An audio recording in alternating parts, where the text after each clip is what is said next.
Today in the church, we are inundated with Christian resources, ministry activities, so much busyness. But ministry, listening to sermons, do not take the place of spending time with God. Because spending time with God is when we get to know Him. And the thing that we should be pursuing in our Christian life, the number one commandment is to love the Lord with all your heart, mind, soul, and strength. And this means having relationship with Him. This means spending time with Him. This means knowing Him, not just knowing about Him. And it's a strange thing to ask people, are you actually listening to too many sermons? Are you doing too many church activities? And thinking, oh, that's great, I'll just tick that off for the day. I've done my spiritual activities, I've done the Christian thing, I'm living the Christian life, and God is pleased with me, and I'm pleased with myself, and I'm doing what I need to do. Is that what your Christian life has been reduced to? Or I'm just sitting there and I'm just reading over my devotion to tick that one off for the day. Done. I've done my Christian activity for the day. Now I can go watch TV, or I can go catch up with friends. I can do what I really want to do. Because that's not living like Jesus. There's a big difference between living like a Christian and living like Jesus. And we're called to live like Jesus. The deceptive thing in this Christian life is we can spend so much time knowing about God, talking about Him, doing things for Him, but not actually knowing Him personally. And that's the danger, because the good is the enemy of the best. And we can be doing things that are good Christian things, and there's a place for all of these things. But if they are taking the place of the most important thing, which is spending time with Him in prayer and the Word, then they become enemies in the Christian life.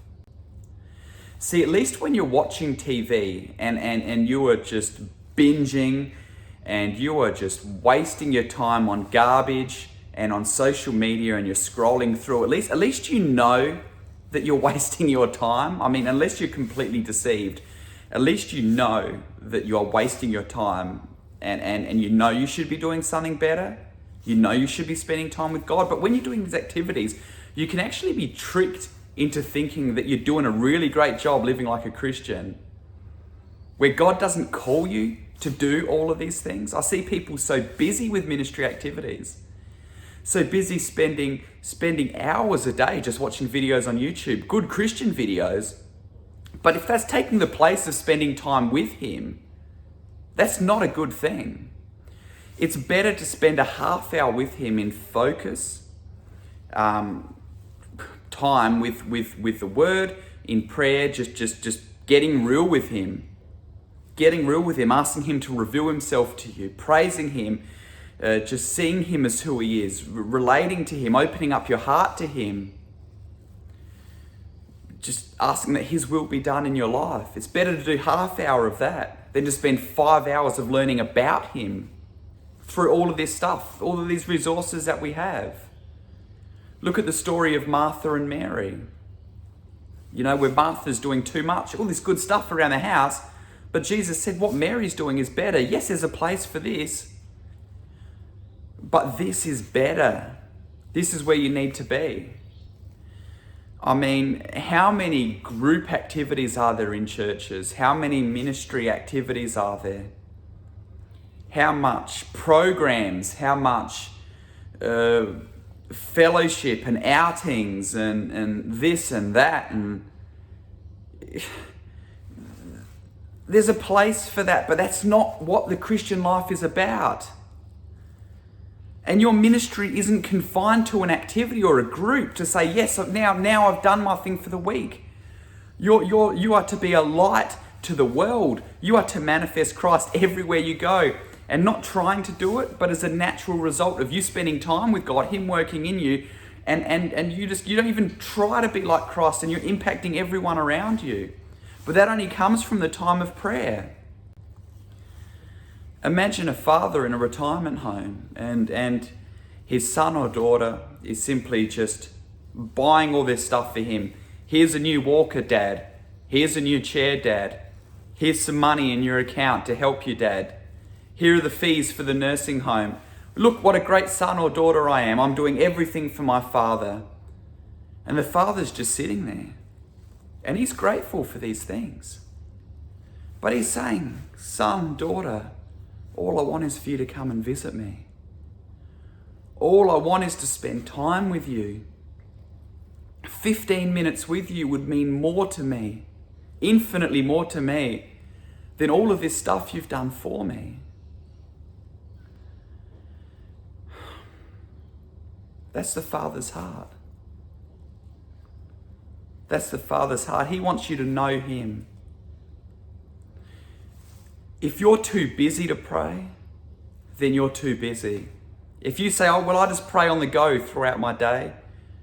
Well, Jesus spent long periods of time in prayer before God. He spent consistent time daily before God. And you can't even spend a half hour? You think you can live the Christian life on the go? I'll just pray a bit here, speak to God here, speak to God there. And Jesus needed to connect with the Father in focused, personal, set times of prayer? You're deceiving yourself. Because it is in those places where everything is birthed. It's in those places where you get to know him deeply and he transforms your heart to become like him. And you get to experience the joy of being in relationship with God. You can't get to know someone if you're only texting the person now and then. Completely different to sitting down, spending time with a person and communing with that person. And if you said to me, I love my spouse, or I love this significant person in my life. Oh, did you spend time with them on the weekend? Oh, no. Oh, okay. How about this week? What do you got planned? Oh, nothing really. But I'm reading this stuff about them. I'm looking at these photos of this holiday we did once. I'm learning about their job and what they're doing. I'm texting them here and there. You'd start to question, well, do you really care about this person? Do you really love this person? Do you really want to actually spend time with this person? Because isn't relationship the very joy of connecting with that person in a deeper way? And it's the same with God as well.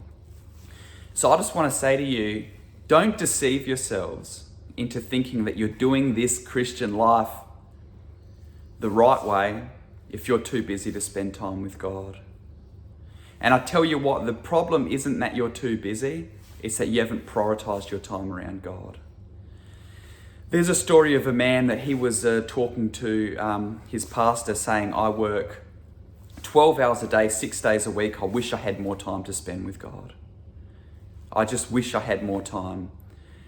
Then his job got changed around and he actually had decided to take a year off because he'd saved up lots of money. A year later, he went back to his pastor and he says, you know what? It's just hit me. I've had all of this time, and in this last year, I haven't spent any more time with God than I did in the year before when I was busy.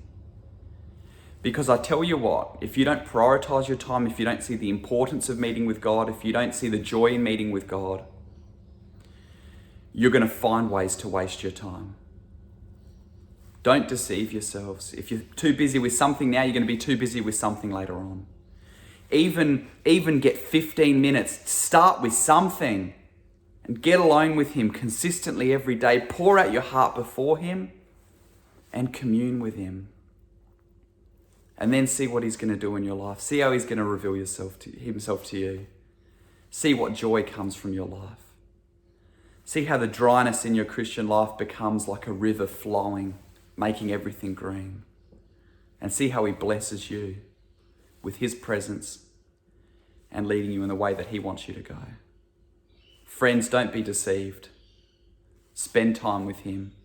Put him first and move aside whatever else needs to for you to do this. Friends, if you'd like to consider supporting Line of Fire Ministries financially to free up more time for me to continue to make videos as well as to minister to individuals, there are options available for both one-off donations in PayPal and also monthly support on Patreon from as little as $3 a month. Both links are in the description below, and if you feel that this is something that you might like to do, please prayerfully consider this.